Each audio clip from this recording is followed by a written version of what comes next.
कई जन्मों से बुला रहे हो, कोई तो नाता जरूर होगा। नजरों से नजरें मिला न पाऊं, मेरी नजर का कसूर हो। आप यदि एक बार भी कथा पंडाल के प्रति रुचि प्रकट कर चुके हो, बहुत रुचि है वो तो एक अलग बात है, पर बाहर से निकलते समय मन हुआ सुने तो वो एक रुचि इस बात का द्योतक है कि ठाकुर जी से आपका कोई संबंध है, नहीं तो वह रुचि प्रकट नहीं हो सकती। और हमारे गुरुदेव भगवान श्री रामानुज गुरु जी, दादा गुरुदेव तो मोहर लगाते हैं इस बात पर कि कथा में बैठा हर श्रोता अपनी पीठ थपथपाए। क्यों? अपनी मातृ गर्भ में उसने निश्चित ही भगवत दर्शन किया, इसीलिए इस जन्म में वो कथा श्रवण कर रहा है। परीक्षित साक्षी यत श्रवण गति मुक्त्युक्ति कथने। परीक्षित साक्षी हैं इस बात के। भगवान ने गर्भ में जाकर के, अच्छा एक बात, ठाकुर जी सर्वसमर्थ हैं। ब्रह्मास्त्र गर्भ के भीतर नहीं गया था, वो बाहर ही था। ठाकुर जी भारी गदा घुमा देते, भीतर क्यों गए? तब यहां कहते हैं कि ठाकुर जी अपने श्रोता को देखने गए थे, अपने श्रोता को देखने गए और स्वयं को दिखाने गए, ताकि जब मेरी कथा हो तो ये मेरे कथा को केवल शब्द सुनकर के मेरा अनुभव कर लिया करे, एक बार मुझे देख ले। इसीलिए गर्भ में नहीं, गर्भ में जाने की कोई आवश्यकता तो थी नहीं। भगवान ने परीक्षित की रक्षा की। तत्पश्चात अब आगे क्रम तो बहुत सुंदर है, अभी कुंती स्तुति है और फिर उसके बाद भीष्म स्तुति है। बहुत अच्छे अच्छे प्रसंग हैं, पर समय का 12:30 तो बज गए। 1 बजे तो हमको नंदोत्सव करना है, अब आधा घंटा में कैसे पहुंचे? बोलो संकट मोचन हनुमान जी महाराज की। तो अब क्रम कर देते हैं, क्योंकि देखो जब प्रवचनात्मक रूप से कथा होती है ना, तो फिर उसी भाव से प्रवचन फिर विस्तार से चलता। अब हम वक्ता तो प्रवचन वाले ही हैं, पर सप्ताह अनुष्ठान क्रम जब होता है तो फिर नियम से चौथे दिन नंदोत्सव होना जरूरी है। तो अब स्पर्श मात्र करेंगे प्रसंगों का, आप सब लोग ध्यान पूर्वक सुनिएगा। कुंती ने भगवान की स्तुति गाई। अच्छा, ये स्तुति प्रकरण हो क्यों रहा है? क्योंकि ठाकुर जी द्वारिका जा रहे हैं। कुंती के हृदय में शोक उत्पन्न हो गया, ठाकुर जी जा रहे हैं। कुंती ने भगवान की स्तुति गाई। कुंती की स्तुति के पश्चात भगवान पुनः निकलने लगे तो युधिष्ठिर रोने लग गए। भगवान समझ गए युधिष्ठिर को अविश्वास के कारण रुदन हो रहा है। बालक मां की गोद में जाकर के शांत हो जाता है, पर मां की गोद में भी रो रहा है। 2 कारण प्रधान हैं। पहला कारण, उसको कोई पीड़ा है। पहला कारण क्या है? उसको कोई पीड़ा है। और या फिर वो अपनी मां को पहचान नहीं पा रहा, मां के रूप को समझ नहीं पा रहा। कई बार माताएं बहुत ज्यादा मेकअप कर लेती हैं, उनके ही बालक नहीं पहचान पाते। हुआ कभी किसी मां के साथ? एक बार हमारे घर में, तो हमारे घर में हमने देखा था, ब्याह का कोई क्रम था, तो जिनका लाला था वो बेचारा बहुत देर तक तो बाहर सबकी गोद में रहा, और जैसे ही बहन श्रृंगार करके आई और रो रहा था, शांत नहीं हो, उनको दिया तो उनका मुंह देख के और रोवे। क्योंकि बाकी दिन तो बाल सामान्य रहते थे, आज विकट थे। तो वो बार बार देखे और फिर रोवे, फिर देखे फिर रोवे, तो पता चला कि वो पहचान नहीं पा रहा है। तो बालक गोद में आकर रोता है तो 2 कारण हैं, या तो पीड़ा में है या मां को पहचान नहीं रहा। ऐसे ही भगवत परायण होकर के भक्त रो रहा है तो भी 2 ही कारण है, या तो पीड़ा प्रधान है, पीड़ा अधिक है, या फिर पीड़ा नहीं है फिर भी रो रहा है, इसका मतलब भगवत स्वरूप को पहचान नहीं पाया। युधिष्ठिर के रोने का कारण क्या? वो तो राजा बन चुके हैं अब हस्तिनापुर की, पीड़ा तो है नहीं उनको, रो क्यों रहे? ठाकुर जी को पहचान नहीं पा रहे। यहां पर लिखा है बालद्विज स्मिहन मित्र पितृ भातृ गुरुद्वह। युधिष्ठिर जी के रोने का कारण क्या? बोले अब मुझे नरक जाने से कोई नहीं रोक सकता। क्यों? मैंने छोटे छोटे बालकों को अनाथ कर दिया, माताओं को विधवा कर दिया, कितने अपनों को मार दिया मैंने। भगवान बोले महाभारत पूरा युद्ध 18 दिन तक चला, तब इनको रोना नहीं आया। युद्ध विश्राम हो गया, सब काम हो गए, अब रो रहे हैं। इसका मतलब इनको मुझ पर भरोसा नहीं है। मैं साथ खड़ा हूं, साथ खड़े होकर के युद्ध करवा रहा हूं, तब भी भरोसा नहीं है। ठाकुर जी ने कहा कि अब इनके मेरे प्रति यदि अविश्वास जगेगा, बहुत ध्यान से सुनिएगा, ठाकुर जी के प्रति अविश्वास जगेगा तो ठाकुर जी कह रहे हैं मैं जागृत नहीं कर पाऊंगा, मेरे प्रति अखंड विश्वास रखने वाला ही कोई जागृत करेगा। तब भगवान भीष्म पितामह के पास लेके गए। मेरे सबसे प्रिय पात्र है महाभारत के भीष्म पितामह।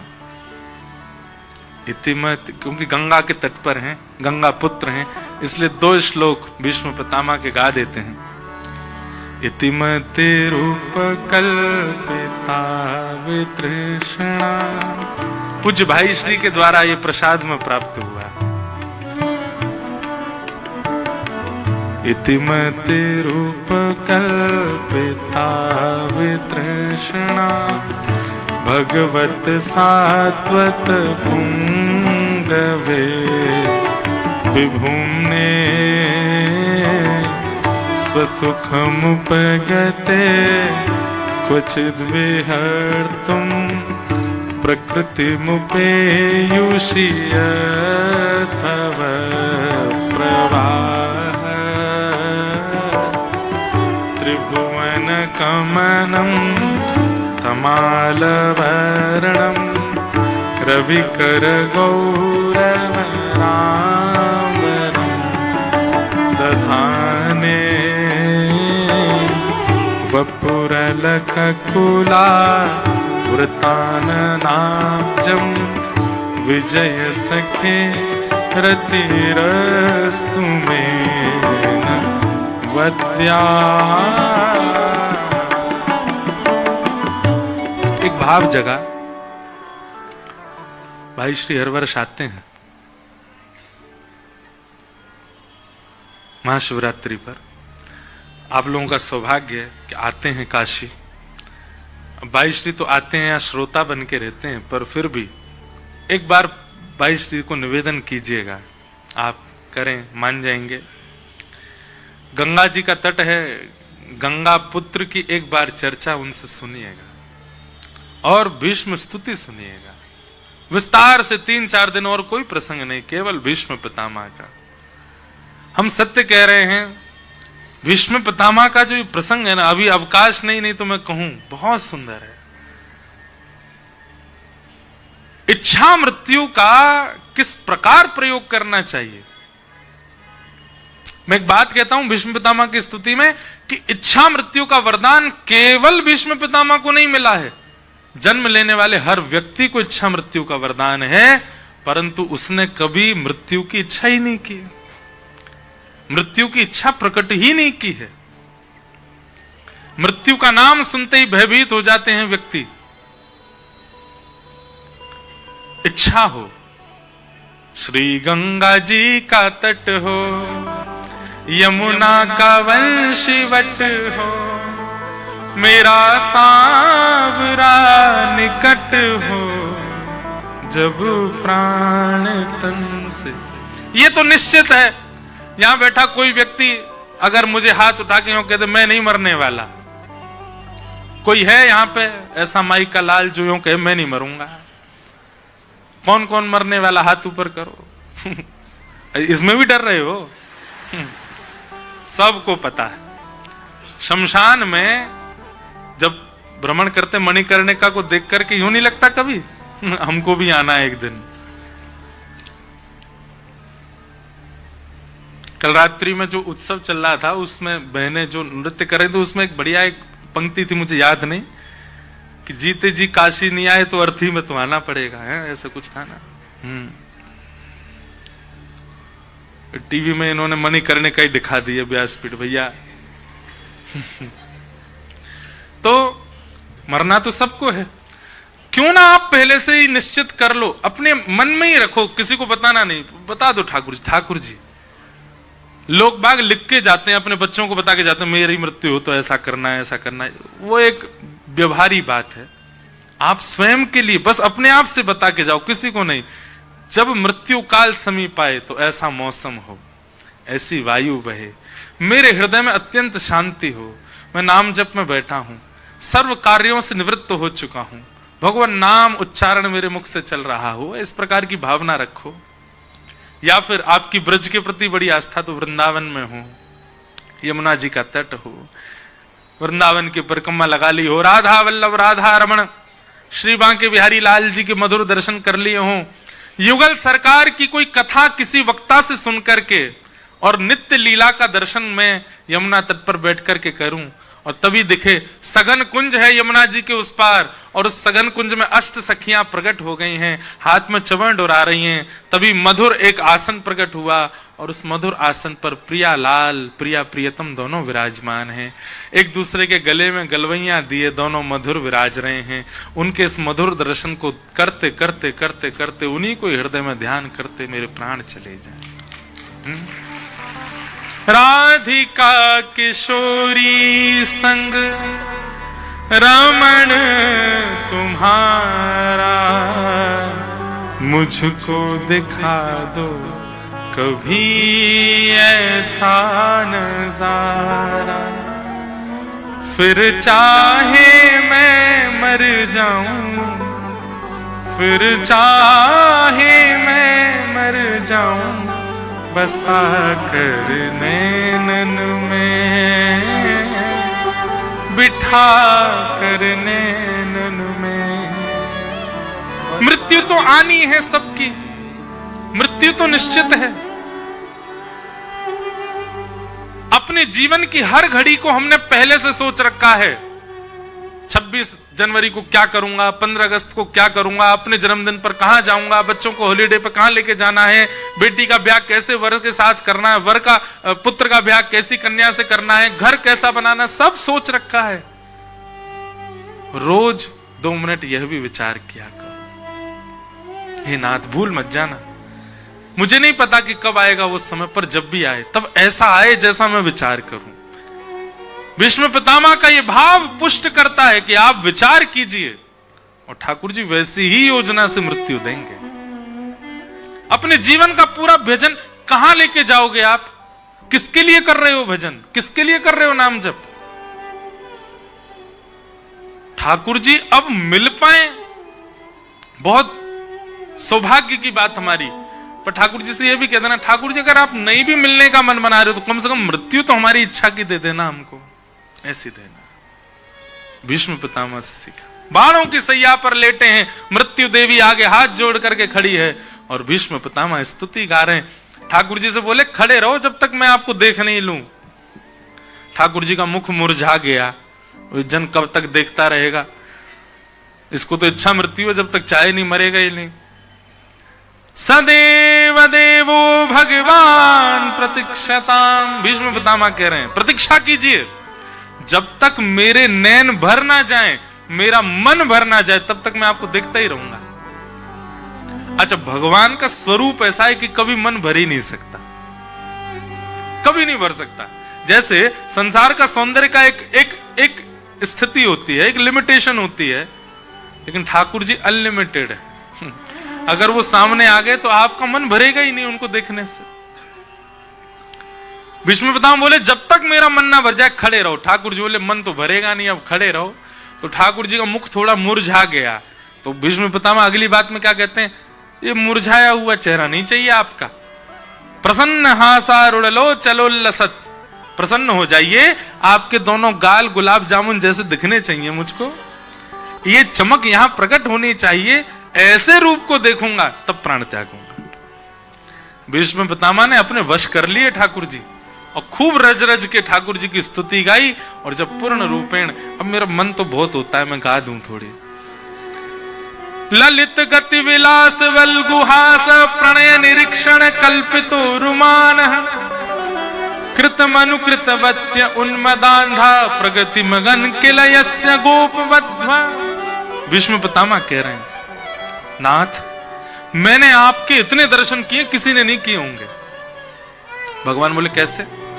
बोले संसार ने आपके चतुर्भुज रूप का दर्शन किया है, संसार ने आपके दो भुज रूप का दर्शन किया, चतुर्भुज रूप का दर्शन किया है, आपके द्वारिकाधीश रूप का दर्शन किया, पर मैंने ऐसा दर्शन किया वो किसी ने नहीं किया। भगवान बोले कौन सा दर्शन किया आपने? तो भीष्म पितामह कहते हैं, आहा सपदि सखिवचो निशम्य मध्ये निजपर योर वलयो रथम निवेश्य स्थितवती परशई निकायु रक्षणा हतवती पार्थ सखे रतिर्ममास्तु। जब आप रथ हाँक रहे थे, अत्यंत कोमल श्री कृष्ण जो इतने कोमल हैं कि रूई को भी शर्म आ जाए उनके आगे, ऐसे कोमल श्री कृष्ण जब रथ के घोड़ों के उस रस्सी को पकड़ के चाबुक हाथ में लेकर के और जैसे उन रथ को हाँकते हुए चला रहे थे, उस समय घोड़ों के पैरों से उठने वाली धूल जब उड़ करके आपके मुखमंडल को आ रही थी, आपके प्रश्वेत के बिंदुओं से आकर के चिपक रही थी, उस समय आपके घुंघराले केश कुरुक्षेत्र की रणभूमि के रज से लंपित हो गए थे। और उस समय अर्जुन की रक्षार्थ आप इतनी द्रुत गति से अपनी नजरों को घुमाते थे, कहीं से भी कोई बाण आता उसको आप पहले देख लेते थे और तुरंत अपने रथ को द्रुत गति से वहां से विलग करते थे। कई बार कितने बाण अर्जुन पर आने वाले होते थे और आप खड़े होकर के अपने कवच पर उसको ले लेते थे। हे नाथ, एक रात्रि में चोरी चोरी आपके पास आया और पांडवों के शिविर में आकर के मैंने चोरी से भीतर झांक करके देखा, आप दर्पण के सामने खड़े थे और आपने जब अपने कवच उतारा तो उन बाणों की नोक से थोड़े थोड़े घाव आपके वक्ष पे हुए थे और आप प्रसन्न होकर के गर्म जल से उन घावों से निकलने वाले छोटे छोटे उन रक्त की बिंदुओं को आप पोंछ रहे थे। और प्रसन्न क्यों हो रहे थे? मैंने अर्जुन को एक एक छिद्र को पहुंचते हुए आप सोच रहे थे यह नहीं बचता तो अर्जुन को लग जाता, और आप अर्जुन का भाव सोच सोच करके उनको साफ कर रहे थे। गर्म जल से अपने मुख पर लगे हुए रथ के घोड़ों के पैरों से उड़ने वाली धूल को आप पहुंच रहे थे, अपने केश सुलझा रहे थे। उस समय आपके मुखमंडल पर अर्जुन के प्रति जो प्रेम दिख रहा था वो किसी ने नहीं देखा, वो मैंने देखा है। आपके सारे रूप देख लिए मैंने, लेकिन एक रूप मुझे देखना है जो मैंने नहीं देखा, और मैं अपनी स्तुति के अंत में आपको उस रूप की प्राप्ति के लिए प्रार्थना कर रहा हूं। भगवान बोले कौन सा रूप देखना है? ललित गति विलास वल्गुहास। हे नाथ, आप चतुर्भुज नहीं, दो भुज, अनेक मालाएं नहीं, केवल दो माला, और बाकी अदा से ललित गति से चाल चलते हैं जब वृंदावन की रज में, वृंदावन की कुंज गलियों में। मन होता है तो मधुर वेणु बजा लेते हैं, मन होता है तो मयूर के सामने जाके बैठ जाते हैं, मन होता है तो बैठी हुई गैया से अपनी टेक लगा करके लेट जाते हैं। मुझे उस रूप का दर्शन करना है। निश्चिंत श्री कृष्ण केवल वृंदावन में है, वहां चिंता नहीं है ठाकुर जी को कोई। उस आनंद रस सिंधु श्री कृष्ण का मुझे दर्शन करना है, और उसके लिए मैं आपसे प्रार्थना कर रहा हूं, मेरे प्राण निकले, मुझे मुक्ति मत दीजिएगा। भगवान बोले तो फिर क्या दूं? बोले मुझे ब्रजमंडल की कोई गोपी बना करके भेज दो, ताकि ब्रज में एक गोपी बन करके मैं आऊं, मैं भी दही मत करके एक मक्खन निकालूं, मक्खन निकाल करके छींके पर टांगूं और प्रतीक्षा करूं कब नंदन नंदन आएंगे मेरे इस माखन को चुराने के लिए। मुझे वो रूप देखना है आपका। जैसे गोपियों के कहने पर आप भिन्न भिन्न रूप धारण कर लेते हैं, कभी आप बंदर बन जाते हैं, कभी आप नाचने लग जाते हैं, कभी आप रोने लग जाते हैं, उन गोपियों के आप इतने अधीन हैं, वो गोपी मुझे बना दीजिए। प्रकृति मगन किल यस्य गोपबद्ध।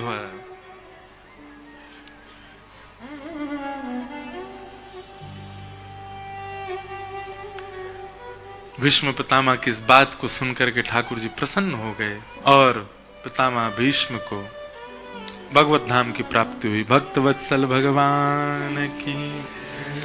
आगे बंधुओं, परीक्षित का जन्म हुआ। अर्जुन ने आकर के खबर सुनाई। परीक्षित जब थोड़े बड़े हो गए तो अर्जुन ने आके खबर सुनाई। अब सब लोग बिल्कुल सावधानी से क्रम सुन लीजिए, एक शब्द भी रह गया तो आपकी अधूरी कथा मानेंगे, इसलिए क्रम सुन लो। अब तो परीक्षित का जन्म हुआ। कुछ समय बाद अर्जुन ने पांडवों को खबर बताई कि भगवान श्री कृष्ण अपनी लीला पूरी करके स्वधाम चले गए। यह खबर पाती कुंती ने प्राण त्याग दिए। परीक्षित को राज्य गद्दी पर बिठा करके पांडव स्वर्गारोहण को चले गए। पांडवों का स्वर्गारोहण हो गया। धीरे धीरे परीक्षित ब्राह्मणों के नेतृत्व में राज शासन करने लगे। एक दिन परीक्षित श्रेष्ठ राजा के रूप में निर्मित हुए। आपका ब्याह हुआ, जन्मेजय आदि पुत्र हुए। एक दिन आपको कलयुग मिला। और कलयुग क्या कर रहा था? धर्म के 3 पैर कट चुके, एक पैर बचा है कलयुग में, उसको भी काट रहा था। धर्म के 4 चरण हैं, सत्य, दान, दया और पवित्रता। कलयुग में केवल एक पैर बचा है धर्म का, सत्य। दान, दया और पवित्रता, ये तीनों केवल आडंबर हैं, बचे नहीं हैं। अब इसकी गहराई से चिंतन आप कीजिएगा कि जो तो दान हो रहा है, जो दान, दया और पवित्रता, ये पूर्ण रूपेण जैसा शास्त्रों में वर्णित है वैसा कोई नहीं कर रहा है आज की डेट में। बचा हुआ है केवल एक, क्या? सत्य। यह सत्य जिस दिन खत्म हो जाएगा उसी दिन घोर कलयुग आ जाएगा। तो कलयुग धर्म के 4थे चरण को काट रहा था। तभी परीक्षित जी ने जाकर के तलवार निकाल करके कलयुग को मारना चाहा। कलयुग ने चरण में आकर के कहा, भगवान आप मुझे कुछ स्थान दे दीजिए, मैं वचन देता हूं मैं वहीं रहूंगा। 5 स्थान दिए। द्यूतम, पानम, स्त्रिय, सूना, जुआ, सबसे पहला स्थान। बहुत ध्यानपूर्वक सुनो। और एक बात हम कहते ही हैं, इन 5 स्थानों को अगर आज तक नहीं सुना और आप इन 5 स्थानों पर गए हैं तो उसका जो पाप लगता है वो ठीक है, कथा सुनने से वो नष्ट होगा। परंतु आज इन 5 स्थानों के नाम सुनने के बाद यदि आप गए, मल्टीप्लाई इनटू 1000 होगा जो भी पाप होगा। और पूर्व के जो नष्ट हुए कथा सुन के वो भी प्रकट हो जाएंगे। इसलिए इन 5 स्थानों से बचो। और नहीं बच सकते हो तो अभी भी समय है, आप कान बंद कर लो, क्योंकि सुनने के बाद करने से पाप ज्यादा लगता है। द्योतम, जुआ, पहला स्थान। आप खेल कोई भी खेलिए पर धन मत लगाइए। दूसरा, मदिरा पान, मद्य सेवन और महादेव के नाम लेकर के भांग का सेवन। महादेव भी तो पाते हैं। कई युवा उल्टे सीधे धुआं निकालते हैं मुंह से, महादेव भी तो करते हैं।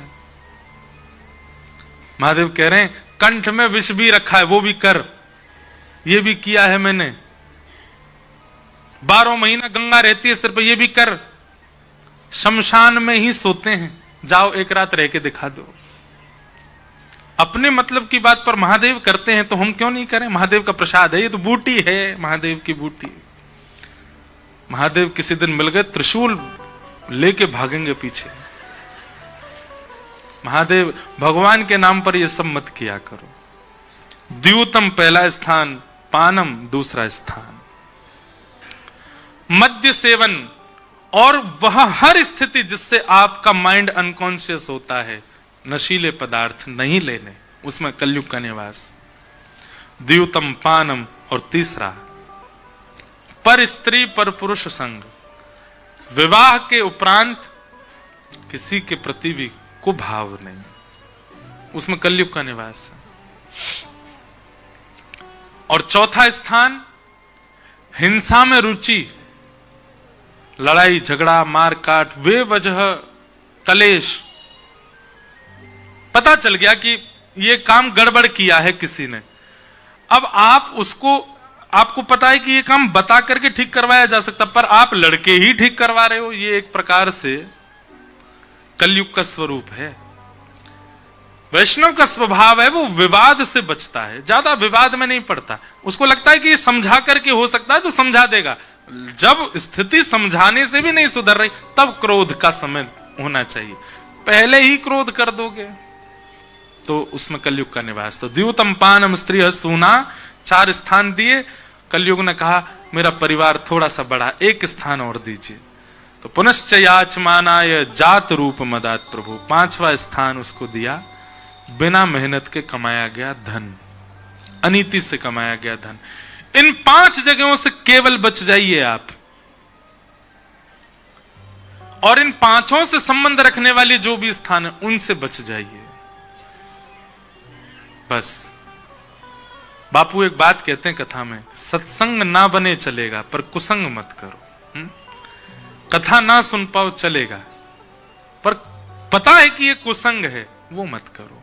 कुसंग ना करना कथा सुनने से भी बड़ा सत्संग है, इसलिए कुसंग मत करो। तो इन 5 ये हमने बता दिए। अब आप जानो, आपका काम जाने। अब अगर आप गए तो मेरी ये बात याद रखिएगा, व्यास मंच से कही है, पाप 4 गुना होके लगेगा, इसलिए 5 काम नहीं करने। द्यूतम पानम स्त्रिय सूना, 5 स्थान दे दिए। और राजा परीक्षित आज लौट करके अपने भवन में आए, जरासंध का मुकुट सिर पर पहन लिया, बुद्धि भ्रमित हो गई, संत का अपमान कर दिया। संत के बालक ने 7 दिन में मरने का श्राप दे दिया। श्राप से व्याकुल राजा परीक्षित अपनी मुक्ति का उपाय खोजने के लिए गंगा तट पर गए। संतों ने आकर के अनेक उपाय बताए।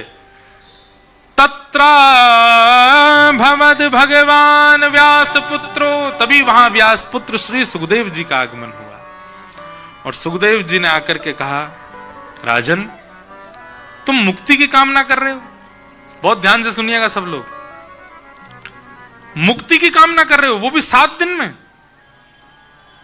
मुक्ति के लिए 7 दिन की आवश्यकता नहीं होती, तो एक क्षण। व्यक्ति ने जीवन भर कितने भी गलत किया हो, लेकिन उसकी अंतिम श्वास निकलते समय उसके मुख से राम यदि निकल आवे, उसके मुख से हरि निकल आवे, उसके मुख से भगवान नाम उच्चारित हो जाए, नारायण उच्चारित हो जाए, तो उसके जीवन में उसने जितना कुछ भी किया है सब शून्य हो जाएगा, उसको भगवत प्राप्ति हो जाएगी, मुक्ति मिल जाएगी। लेकिन ये सुनने में जितना आसान लगा आपको, घटने में उतना ही कठिन है। जन्म जन्म मुनि जतन कराही, अंत राम कही आवत नाही। एक जन्म नहीं, यहां हम 1 महीना चातुर्मास भी अगर हम कर लेते हैं तो हम लोग अपने आप को किसी सिद्ध से कम नहीं समझते। पर संतजन कह रहे हैं जन्म जन्म तक भी आप नाम का आश्रय ले लो तो भी अंतिम श्वास में नाम नहीं निकलेगा मुख से। सब याद आ जाएंगे, राम याद नहीं आएंगे। इस संसार में सबसे कठिन यदि कुछ है तो वो अंतिम श्वास निकलते समय भगवत स्मरण, वो नहीं बन पाएगा। पता नहीं क्या होता है, अंतिम श्वास निकलते समय आप हरि को भूल जाओगे, बाकी सब याद रहेगा आपको।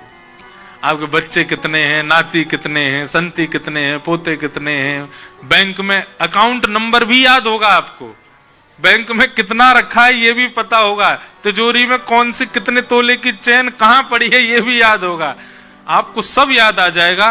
पर उस समय मृत्यु काल में कंठे गुरगुरायते, कंठ गुर गुर करने लगेगा और भगवान को भूल जाओगे, अंत में भगवत स्मरण नहीं बन पाता। लेकिन श्री सुखदेव जी महाराज परीक्षित से कहते हैं, परीक्षित 7 दिन में मृत्यु का श्राप लगा है तुमको, अभी तो 7 दिन हैं और मुक्ति के लिए तो 1 क्षण काफी। तुम्हारे जब प्राण निकल रहे हों उस समय अगर हम सब संतजन बैठ करके कीर्तन कर दें और कीर्तन सुनते सुनते तुम प्राण त्याग दो, मुक्ति मिल जाएगी। 7 दिन का क्या करोगे, इतनी अवधि का क्या करोगे? परीक्षित बोला आज्ञा करें। बोले तुम मुक्ति नहीं, तुम भक्ति मांगो। भक्ति एक क्षण में नहीं आ सकती। भक्ति के लिए तो गुरु कृपा, और गुरु कृपा के लिए थोड़ी अवधि तो चाहिए। इसलिए तुम मुक्ति की कामना मत करो, तुम भक्ति की कामना करो। मुक्ति का मतलब मृत्यु के बाद भगवान का दर्शन, और भक्ति का मतलब जीते जी भगवत दर्शन। 7वें दिन तक्षक सर्प डसे। तुम कामना ये मत करो उसके बाद तुम्हें मुक्ति मिले, तुम कामना ये करो कि 7वें दिन तक्षक सर्प डसे, उससे पहले पहले मैं भगवत परायण हो जाऊं, भगवत दर्शन कर लूं। हम सब ने विचार कर रखा है कि वैकुंठ जाएंगे, शिवलोक जाएंगे, साकेत धाम जाएंगे। शिवलोक को यहीं उपस्थित करो, साकेत को यहीं प्रकट कर दो, वैकुंठ को यहां प्रकट करो। मीराबाई ने यही किया, ध्रुव ने यही किया, प्रहलाद ने यही किया, सूरदास ने यही किया। और हम लोग सोच के बैठेंगे वहां जाएंगे। कैसे आऊं रे नंद लाला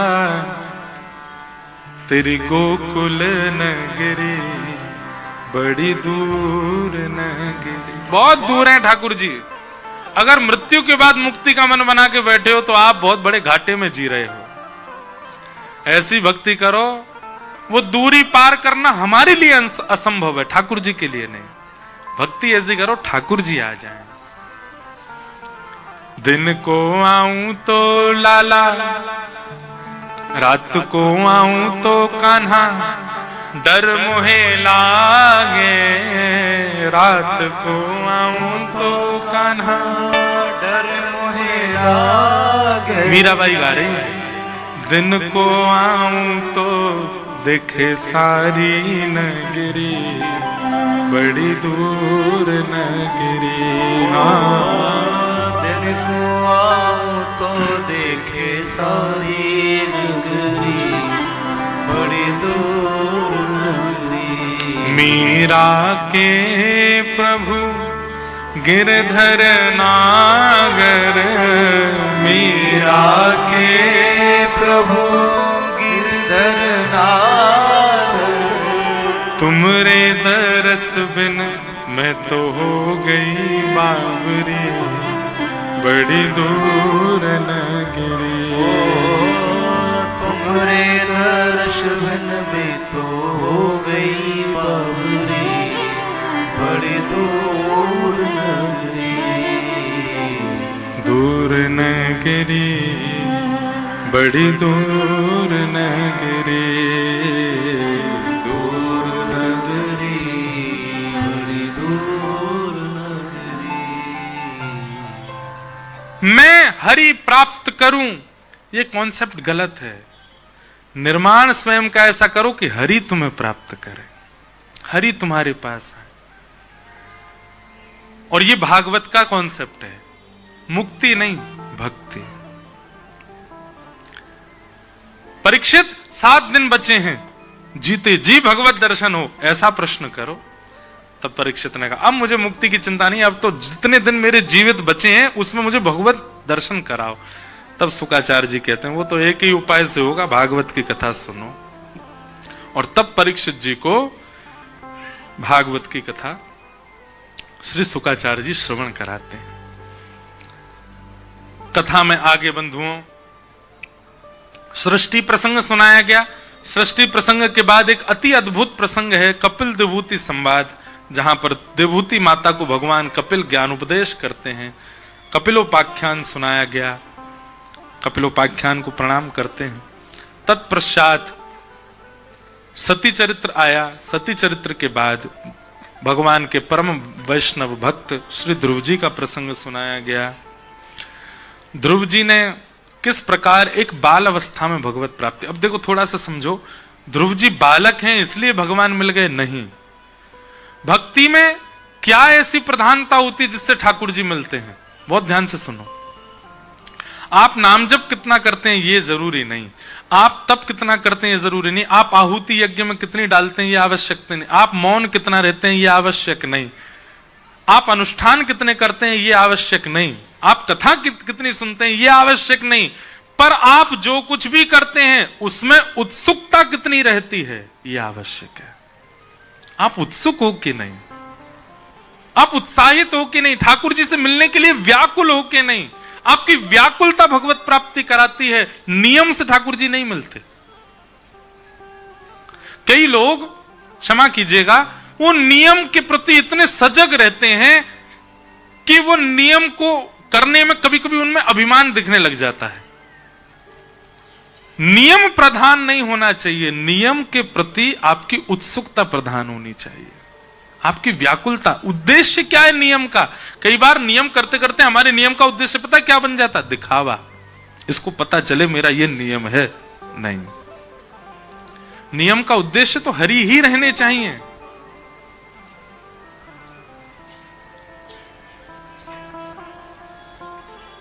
उत्सुकता, वो उत्सुकता आपकी प्रधान होती है। ध्रुव जी को उत्सुकता से भगवान मिले, हम केवल क्रम मात्र कह दे रहे हैं। आगे भागवत जी में फिर अनेक कथाएं सुनाई गई, उन सब के मध्य में पृथु महाराज का प्रसंग आया, रहुगण जड़ भरत संवाद आया। एक दिन हमने प्रसंग लिया था जहां काली रूप में भगवान को देख रहे थे, नरकों का वर्णन किया गया, भूगोल खगोल का वर्णन किया, नरकों का वर्णन करने के बाद अजामिलोपाख्यान सुनाया गया। अजामिलोपाख्यान के उपरांत भक्त वृत्त की कथा सुनाई गई, जहां वृत्रासुर ने भगवान का परम वैष्णव भाव से भजन किया। धर्म, अर्थ, काम और मोक्ष, इन चारों को भक्ति में कैसे परिवर्तित किया जाए, ये वृत्रासुर की स्तुति सिखाती है। वृत्रासुर ने 4 श्लोक गाए, चारों धर्म, अर्थ, काम और मोक्ष के प्रतीक हैं। समय लगेगा तो मैं कल के प्रसंग में इन चारों का पुष्टिकरण करूंगा। धर्म कैसे भक्ति बने, अर्थ कैसे भक्ति बने, काम कैसे भक्ति बने और मोक्ष कैसे भक्ति बने, बहुत सुंदर है। उसके लिए समय चाहिए, इसलिए मैं कल के प्रसंग में उसका विस्तारीकरण करूंगा।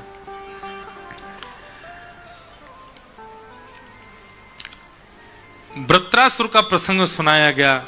वृत्रासुर के पूर्व जन्म की कथा सुनाई। चित्रकेतु नाम के राजा थे। तत्पश्चात प्रहलाद चरित्र आया। श्री प्रहलाद जी महाराज के भक्ति भाव से भगवान खंभ भेदन करके प्रकट हो गए और नृसिंह रूप का प्रादुर्भाव हुआ। ऐसे नृसिंह भगवान को प्रणाम करते हैं। नृसिंह भगवान के उपरांत फिर देवासुर संग्राम, और देवासुर संग्राम में भगवान वामन बन करके आए। देवासुर संग्राम के बाद बलि के यहां तीनों लोकों की भिक्षा लेकर के ठाकुर जी आए, वामन बन करके ठाकुर जी आए। ऐसे वामन भगवान को प्रणाम। ये सब जो चरित्र आज हम सूक्ष्म कह रहे हैं, सबको कल से थोड़ा थोड़ा कहेंगे। वैसे तो ब्रज लीला प्रारंभ हो जाती है तो फिर सारे चरित्र सूक्ष्म हो जाते हैं, पर फिर भी उदाहरण के रूप में कभी वामन, कभी नृसिंह, कभी हरि, ध्रुव, वरदेन, मनवंतर आदि सब हम लोग सुनेंगे। तत्पश्चात गजेंद्र मोक्ष की कथा सुनाई गई, त्रिकूट पर्वत की कथा सुनाई गई, और फिर सूर्यवंशी राजाओं का चरित्र सुनाया गया, जिस वंश में भगवान श्री राम का प्रादुर्भाव हुआ। कृष्ण लीला शुरू होने से ठीक पहले रामचरित्र सुनाया। और भागवत जी की जो राम कथा है ना, वो सबसे अलग है। ऐसी अद्भुत है, अद्भुत अद्भुत भाव हैं राम कथा के भागवत जी में।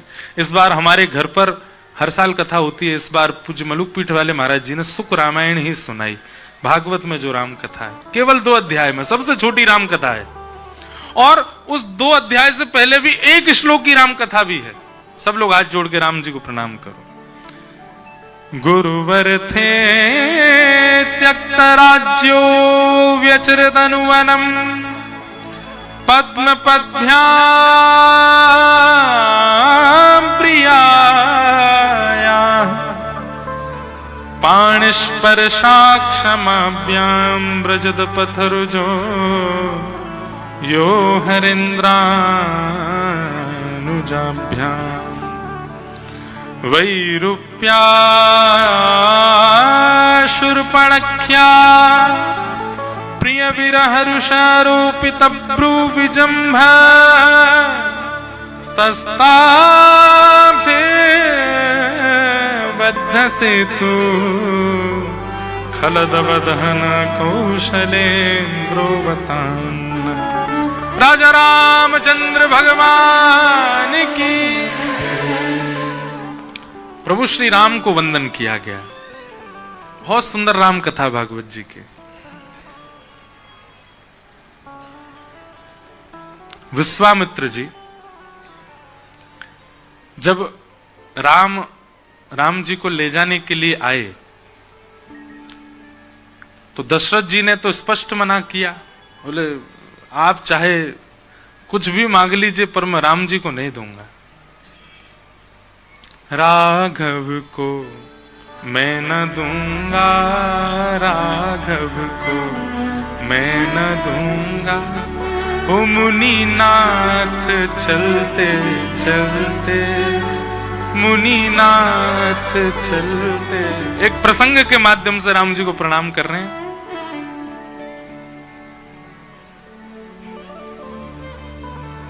मेरे प्राण ना रहेंगे, मेरे प्राण ना रहेंगे, हो यह दान करते करते, यह दान करते करते। दशरथ जी ने स्पष्ट मना कर दिया, आप चाहे जो मांग लीजिए पर राम जी को नहीं दूंगा। विश्वामित्र जी ने तुरंत वशिष्ठ जी की ओर देखा, बोले हे गुरु जी, वैसे तो बनती नहीं दोनों की, पर आज दोनों ने ठाकुर जी को प्राप्त करने के लिए जहां भी बिगड़ी हो वहां भी बना लो। भक्ति पथ पर यदि आप आ रहे हैं तो उससे पहले आपको एक काम करना है, जहां जहां बिगाड़ के बैठे हो सब जगह बना के आओ। पहले राम जी के पथ पर चल रहे हो, कृष्ण पथ पर चल रहे हो, तो पहले लिस्ट निकालो किन किन से बिगड़ी हुई है, सबको प्रणाम करके आओ, सबको हृदय से लगा के आओ।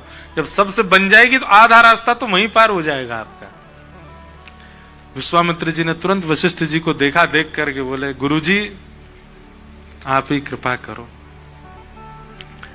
वशिष्ठ जी ने कहा हम करते हैं कुछ, पर इस बीच में संभवतः शुकाचार्य जी ऐसा भाव करते हैं कि दशरथ जी ने मन में विचार किया, बोले प्रिय तो मुझे चारों बालक हैं पर राम में तो मेरे प्राण बस रहे हैं, राम जी को कैसे दूं। लेकिन विश्वामित्र जी बिना लिए जाएंगे नहीं, तो एक काम करते हैं, राम को देख के मैं जीवित रह लूंगा। राम जैसे ही दिखते हैं भरत जी, इनको क्या पता कि राम कौन से भरत कौन से, भरत को दे देते हैं। तो भीतर गए, तीनों रानियों से सलाह मशवरा करी और बाहर आकर के दशरथ जी महाराज ने तुरंत भरत जी को बुलाया, कान में कुछ कहा, बोले अब से तुम राम हो। और पिता की बात तो वो मानते ही हैं। तुरंत गुरु जी आपकी आज्ञा सिरोधार्य, लीजिए राम जी को ले जाओ।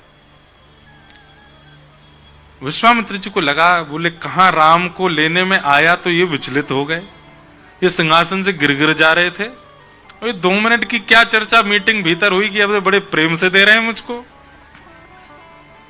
विश्वामित्र जी ने हाथ पकड़ा और भरत जी तो बेचारे बड़े सरल सीधे संत हैं, वो तो चल दिए गुरु जी के साथ। साथ में शत्रुघ्न जी भी चल दिए। चारों भाइयों की खासियत, राम जी बिल्कुल भरत दोनों एक जैसे। प्रसंग आता है कि प्रभु श्री राम जब लौट करके अयोध्या आए तो जैसे ही भरत जी को हृदय से लगाया, अयोध्या के लोग ये पहचान ही नहीं पा रहे थे कि राम कौन से और भरत कौन से, दोनों एक से लग रहे थे। क्योंकि भरत जी की भी तो वनवास था, 14 वर्ष तक वे भी नंदीग्राम में वनवासी की तरह ही रह रहे थे, तो उनका रूप भी बिल्कुल राम जी के जैसा, ऐसे एक जैसे लगते। तो भरत जी को लेकर के विश्वामित्र जी जाने लगे। बाहर जाकर के विश्वामित्र जी को लगा दाल में कुछ तो काला है, राम को मैं लेकर के जाऊं और पूरी अयोध्या प्रसन्नता से भेज दे, एक भी नहीं रोक रहा है, कुछ तो बात। तब विश्वामित्र जी ने सोचा, बोले चारों को मैंने देखा था तो 2 तो बिल्कुल एक जैसे ही लगे थे, तो मुझे पता तो है कि भरत राम एक जैसे हैं, पर ऐसा तो नहीं कि राम की जगह भरत भेज दिए हूं। परीक्षा कैसे करें? तो स्वभाव से पता चल जाएगा कि राम है कि भरत है। तो विश्वामित्र जी ने कहा, सुनो राम जी। भरत जी बोले जी जी गुरुदेव, पिताजी ने कहा है अब तुम राम हो। हमारे आश्रम जाने के 2 मार्ग हैं। एक मार्ग तो ये सीधा मार्ग है, इस मार्ग से हम शाम तक आश्रम पहुंच जाएंगे, पर इस मार्ग में ताड़का नाम की एक राक्षसी है, उसका वध करना पड़ेगा। और भी कई दानव मिल सकते हैं, पर यह मार्ग जल्दी बहुत पहुंचा देगा, शाम को ही पहुंच जाएंगे हम लोग आश्रम। और दूसरा मार्ग ये वाला है, इसमें कोई ताड़का राक्षस आदि कोई नहीं मिलेगा, पर इस मार्ग से 3 दिन लगेंगे। बताओ कहां से चलें?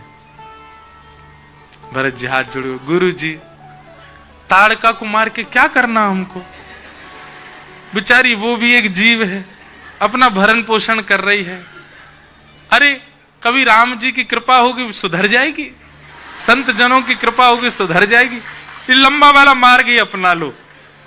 विश्वामित्र जी ने हाथ पकड़ा, बोले संत स्वभाव है, ये तो भरत ही है। तुरंत पकड़ के लेके गए। ए दशरथ जी क्या किया आपने? भरत है। दशरथ जी ने बोला तुमने बता दिया? बोले मैंने नहीं बताया। तो शत्रुघ्न जी बोले स्वभाव से पता चल गया। बोले ताड़का को भी जीवित रखने की भाव रखते हैं तो ये जरूर भरत जी ही होंगे, ये राम जी नहीं हो सकते।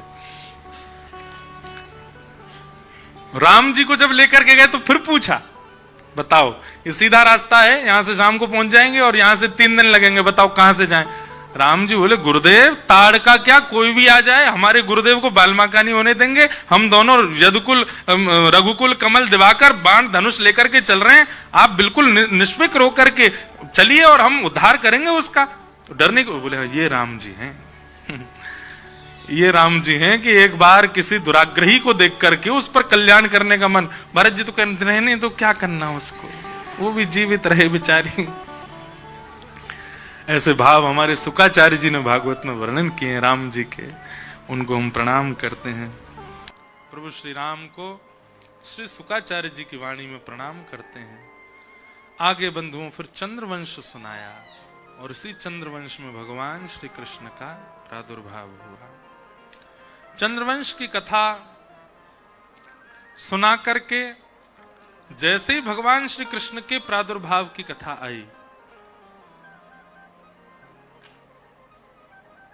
परीक्षा लेने के लिए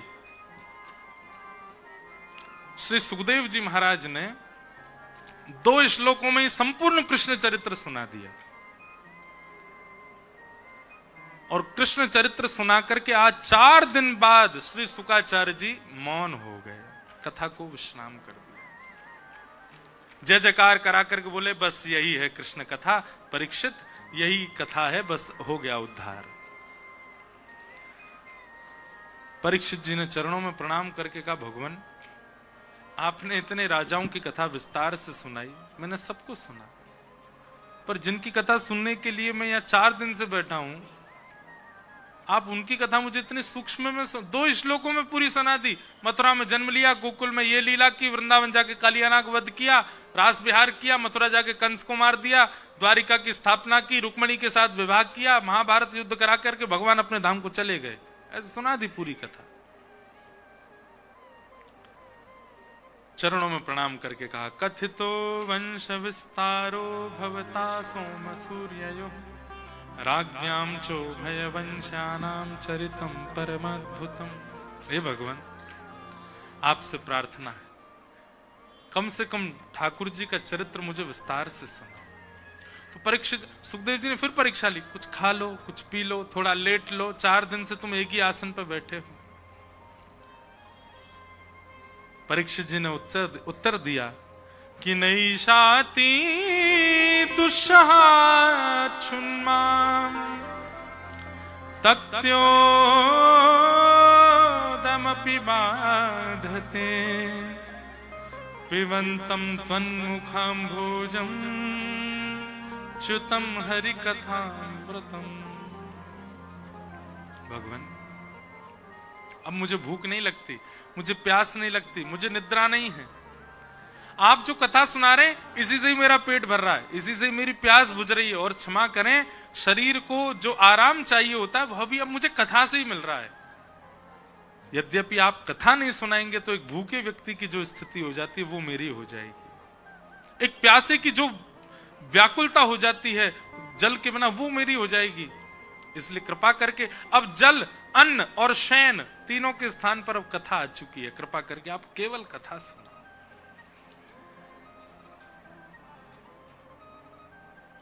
क्या परीक्षा ले रहे हैं सुखदेव जी? कि ये निर्गुण बना के नहीं। और अब जब स्थिति देख ली परीक्षित की, अब इसको कोई और कामना ही नहीं है, अब ये केवल सुनना चाहता है, तब कहा कि अब तुम अधिकारी हो गए हो लीला के। गोपी यही तो हैं। ब्रज की गोपी कौन है? जिनके मध्य कृष्ण प्रकट हुए। कृष्ण तन कृष्ण मन कृष्ण ही हमारो धन, आठों याम ऊधो हमें कृष्ण ही सो काम है। जिनके नेत्र केवल कृष्ण को देखना चाहते हैं, कान सुनना चाहते हैं, नासिका उन्हीं की सुगंधी लेना चाहती, जिह्वा वही रस पाना चाहती है, और कोई कामना जिनकी नहीं, वही तो ब्रज में जाते हैं, जिनके सर्वांगीण रूप से कृष्ण ही हैं। और वह स्थिति जब श्रोता की होती है, तब कृष्ण लीला प्रकट होती है। अब देखिए, अब यहां से कृष्ण लीला प्रारंभ हो जाएगी, पर क्षमा करें, प्रवेश भले ही यहां इतने लोग बैठे हों, उन्हीं को मिलेगा जिनकी हृदय की स्थिति, जिनकी इंद्रियों की स्थिति, जिनके सर्वांगीण भाव से केवल कृष्ण विद्यमान है, जिनको केवल कृष्ण की कामना है, जो पूर्ण रूपेण निर्गुण और गोपी रूप धारण कर चुके हैं, वही जाएंगे आगे की लीला में।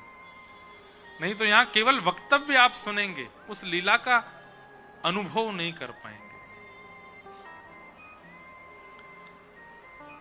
जैसे ही शुकाचार्य जी ने देखा कि परीक्षित अब निर्गुण हो चुका है, यहीं से प्रारंभ किया कि अब मैं तुम्हें विस्तार से कृष्ण लीला सुनाऊंगा। पृथ्वी पर जब बहुत भार बढ़ गया, तब पृथ्वी भगवान के पास गई और भगवान ने आश्वासन देते हुए कहा, चिंता मत करो, वसुदेव गृहे साक्षात भगवान पुरुष परः जनिष्यते तत्प्रियार्थम सभवन्तु सुरस्त्रिय। चिंता नहीं करो, अभी वसुदेव नामक एक क्षत्रिय का जन्म होगा और उन्हीं के यहां मैं बालक बन के आऊंगा और बालक बन के लीलाएं करूंगा। ब्रज में प्रेम का संचार करने के बाद तुम्हारे ऊपर जितने भार रूप दैत्य हैं, राक्षस हैं, सबका मैं वध करूंगा, चिंता मत करो। ये आकाशवाणी देवताओं ने सुनी, तुरंत ढूंढना शुरू किया, कहां हैं वसुदेव जी, कौन होंगे। पता लगा लिया, बोले ब्रजमंडल में जन्मेंगे, आदि आदि सब देवी देवताओं ने ब्रजमंडल में पहले से ही आके अपने स्थान बना लिए। कोई गैया बन के आया, कोई बछड़ा बन के आया, कोई वृक्ष बन के आया, कोई पौधे बन के आया। त्रिदेव पत्थर पर्वत रूप में आए। बरसाना पर्वत जो है वो साक्षात ब्रह्मा जी, इसीलिए उसको ब्रह्माचल कहा जाता है। नंदगांव पर्वत जो साक्षात महादेव, ये नंदगांव पर्वत के रूप में, और साक्षात विष्णु, जबकि नारायण विष्णु का ही अवतार श्री कृष्ण, पर फिर भी वैकुंठ में उतनी देर विष्णु का एक रूप तो रहता है जो पूरे सृष्टि का संचार करता है, जितनी देर भगवान लीला कर रहे हैं। वह विष्णु ब्रजमंडल में गोवर्धन रूप में प्रकट हुआ। तो गोवर्धन, ब्रह्माचल और नंदगांव, ये तीन पर्वत त्रिदेव।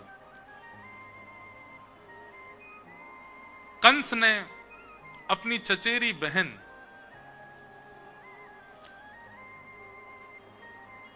देवकी का विवाह सूरसेन राजा के पुत्र वसुदेव जी के साथ किया। अपनी बहन को विदा करने के लिए स्वयं जा रहा था, तभी आकाशवाणी हो गई, इन्हीं का 8वां गर्भ तेरा काल होगा कंस। और ये बात सुनते ही कंस को क्रोध आया, वध करने के लिए जैसे तलवार उठा करके मारने लगा। वसुदेव जी चरणों में गिर गए, इसको मत मारो,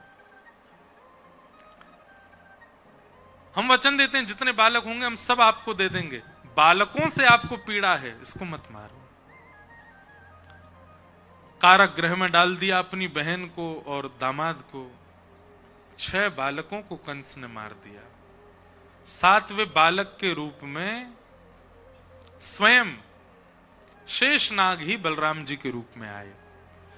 लेकिन 2 महीने बाद ही भगवान ने योग माया, यहां से थोड़ी दूर पे ही विराजमान है, विंध्यवासिनी मैया। भगवान ने उनसे आज्ञा की, बोले देखो हमारा एक काम करो। बोले क्या? बोले ब्रह्मा जी, ये शेषनाग जो हैं ये बलराम जी बन के बड़े भैया बन के गए, और ये इस बार इतने क्रोध में गए हैं कि ये जन्म लेते ही कंस को मार देंगे, तो जो काम हमारा है वो हम कर ही नहीं पाएंगे, ये पहले भैया ही कर देंगे जाके। और कभी रोहिणी जी ने भी अपने पूर्व जन्म में भगवान से प्रार्थना की थी कि या तो आप या आपके कोई अत्यंत समीप के ये मेरे यहां पुत्र बन के आए। रोहिणी मैया गोकुल में विराजती हैं। ये वसुदेव जी की 7 पत्नियां हैं, उनमें से एक रोहिणी है। कृपा करके देवकी मैया के गर्भ के बालक को आप रोहिणी के गर्भ में स्थानांतरित कर दो। योग माया ने वही किया और कंस को खबर मिली कि 7वें बालक ने गर्भ में ही प्राण त्याग दिए, नष्ट हो गया। परंतु वह प्राण नहीं त्यागे हैं, 7वां बालक रोहिणी जी के गर्भ में पहुंच गया। इसीलिए उनका नाम संकर्षण, एक गर्भ से उनको संकृष्ट करके दूसरे गर्भ में भेजा गया, इसलिए उनका नाम संकर्षण।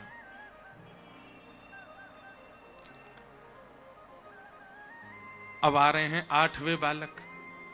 कंस ने सैनिक बढ़ा दिए, ताले लगवा दिए और गहरे कारागृह में पहुंचा दिया दोनों को, और सबको कह दिया याद रहे मेरा शत्रु जन्म लेने वाला है। जैसे ही ठाकुर जी गर्भ में आए हैं मैया के, मैया का रूप ऐसा हो गया है कि कंस भी जब देवकी मैया को देखता है तो कंस अपनी क्रूरता भूल जाता है। हमारा भजन हमारे जीवन में लग रहा है, ये हमारे मुखाकृति पर दिखने लगता है। जिसकी उपस्थिति से, जिसकी मुखाकृति से आपके दोष अपने आप ही शांत होने लग जाए, समझ जाना भजनानंदी व्यक्ति है। क्योंकि जिस अपने अवगुण को आप अथक प्रयास से नहीं मिटा पाए थे, उसको देखने मात्र से वो अवगुण जा रहा है, इसका मतलब उसके अंदर भजन की स्थिति है, उसके अंदर ठाकुर जी। कंस पहले ही समझा करके आता है सब सैनिकों को, बोले मैं आजकल बहुत दयावान हो जाता हूं, देवकी को देख करके मुझ में दया आती है कि इसको खोल के निकाल दूं। मंत्री आदि बोले आप चिंता मत करो, आपके अंदर दया आएगी, हम आपको जबरदस्ती ऊपर लाके फिर क्रूर बना दिया करेंगे। कंस बोला हाँ ऐसे ध्यान रखो मेरा। कंस ज्यादा जाता भी नहीं है कारागृह में। क्यों? देवकी को देखते ही उसके अंदर प्रेम आ जाता है, उसके नेत्रों से आंसू गिरने लगते हैं। मंत्री आदि समझाते हैं मायावी बालक है, आप पे माया का जाल डाल रहा है ताकि आप दयावंत होके उसको खोल दो। कंस सब समझ रहा है। वास्तव में तो वास्तविकता यह है, ठाकुर जी जिसके चित्त में आ जाते हैं उसके सामने क्रूरता टिकी नहीं पाती। उसके सामने फिर क्रूर व्यक्ति भी सहज होने लगता है। भादों का महीना मंदम मंदम जलधारा, आकाश से मंदम मंदम जलधारा गिर रही है। ऐसा समय हो गया, ऐसी हवा बहने लगी कि सबको अत्यंत शांति का अनुभव हो रहा है। सब गहरी निद्रा में सोए हैं। आज 4-5 करवट बदलने के बाद भी जिनको नींद नहीं आती, आज उनको एक ही बार में नींद आ गई है। ऐसा समय हो गया था जिस दिन ठाकुर जी प्रकट हो गए। सब गहरी निद्रा में सोए, पूरा विश्व सोया है। पवन देव मंदिराचल पर्वत के पास गए और जितने भी चंदन के वृक्ष थे उन समस्त चंदन वृक्षों से सुगंधी अपने ऊपर समेट करके बह रहे हैं। सबको अत्यंत सुगंधी का अनुभव हो रहा है। वर्षा ने मानो मंदम मंदम जल धरा से पूरी पृथ्वी को पवित्र किया। ठाकुर जी आने वाले हैं। सब गहरी निद्रा में सोए हैं, केवल 2 लोग जागे हैं, वसुदेव और देवकी। और जैसे ही अर्धरात्रि हुई, बिल्कुल मध्यस्थ चंद्रमा जैसे हुए हैं, कंस के कारागृह में देवकी मैया के गर्भ से एक दिव्य तेज पुंज प्रकट हुआ और शंख चक्र गदा पद्म धारण करके साक्षात हरि नारायण प्रकट हुए हैं। बोलो बाल कृष्ण लाल की। आप लोग धीरे जय इसलिए बोल रहे हो कि कंस उठ ना जाए। बोलो बाल कृष्ण लाल की। वाह,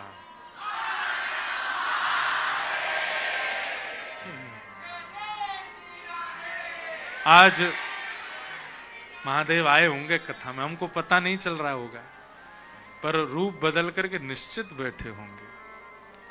आज ठाकुर जी का जन्मोत्सव है, आनंद करने आए होंगे। भैया देख लो, हम पहले ही बता दें, अपने चश्मा संभाल लो।